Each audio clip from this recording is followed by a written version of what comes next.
Well, today is day 22, Saturday. Made some progress today on the truck. So bed's been off. Back of the frame, I got the needle scaler we have and etched the frame.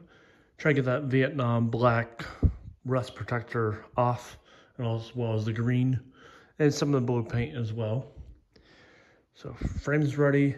Just trying to work on more of this green left, or just try to sand it smooth and then just put the new primer and then put another layer of forest green. I chose to paint the truck Marine Corps green.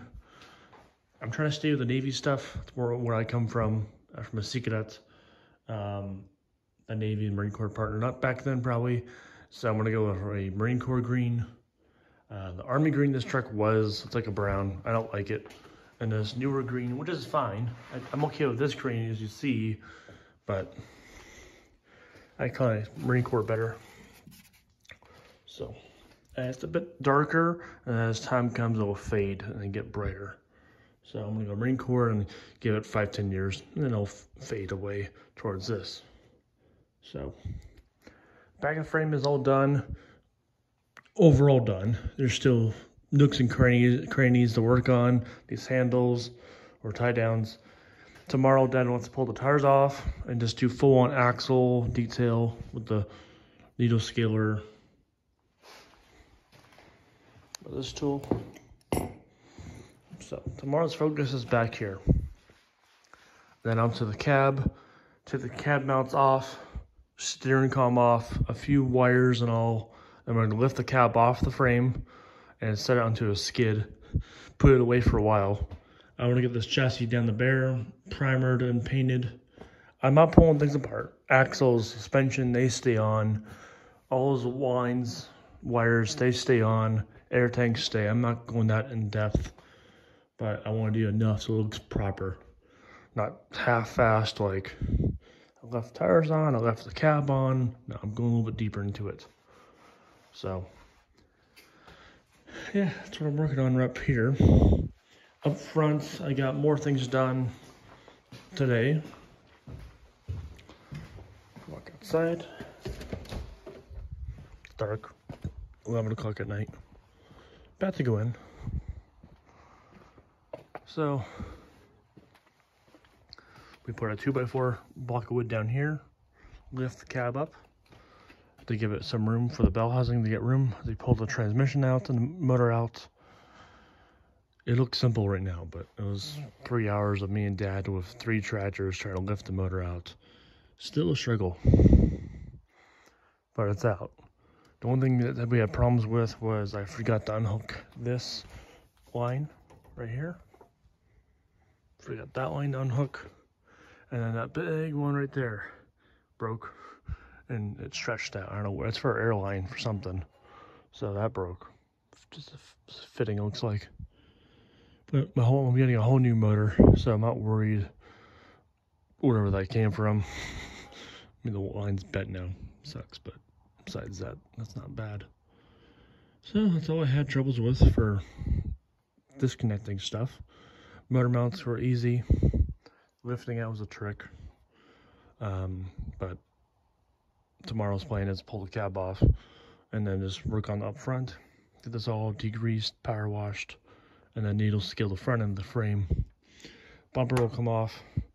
I'm doing frames extensions for the winch, so this will have to come off anyway. Yeah, the rest of this will just stay and just get painted. I'm gonna get a new wire harness for the truck, so I'm not too worried about the wiring right now at all. I did start working on bodywork yesterday. Try to get rid of the blue paint first off, and I want to see any rust. So I'm looking at the whole rocker section. This rocker's good. You got a little bit rust down here, not bad. And then you have there. That's it for this side. This side, otherwise, is kind of bad. Not mad, not horrible, but all that rust. I'm going to try to just weld and fill these holes in, but patch, fill those in. So that's that work. And get some rust up in here. It's not horrible. It's all 1/8 inch steel. Nice to weld too. Not a little 22 gauge metal like I have over here. I have big sheets of 22 gauge. So, all right, so that's the body work. Rest of it's pretty good shape. This cowling section is too thin to try to air hammer, chisel all the paint off. So I'm gonna leave it be blue, but I'm gonna just try to blend it in. So after I get that done, I'll do some Bondo work, some pretty thin layers of Bondo, trying to blend it in. And up front though, I do have a big chunk missing, so I'm gonna chisel what's loose, and then Bondo fill it, sand it, and then primer, and then paint this whole truck green, of course. And then there's these little dents that I'm back out. But not bad. It's going pretty quick. My Jeep truck, 1949 truck, I did the last restoration. I bought the truck in May, enjoyed it till July, clutch blew in August. And then from August through May, which is September, August, September, November, December, and then add 5 more months. So it was almost 8-month restoration. I'm trying to get this thing done until Christmas. So right now it's 2 weeks till end of the month. Then we have a whole month till Christmas.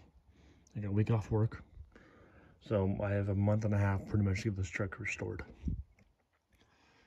That's the rest I'm fighting. Not bad at all. As for frame stuff, it just says black tar to get off. Not bad. New wire harness. So I'll do a homemade harness like I did before. Good. Motor, which is instantly big purchase, but so drops right in, fits right up, perfect. Divorce case, I'm using his, perfect. My 5-speed though, I still want to rebuild it possibly before I install it. Now installing the motor versus taking it out. Taking it out, pain. But install, we're gonna pull the cab off, of course, drop the drivetrain in vertically, a lot easier than put the cab on top. So that's the plan. That's about it. Mom's calling me to go in, so that's it for the night. Daily update. Good night.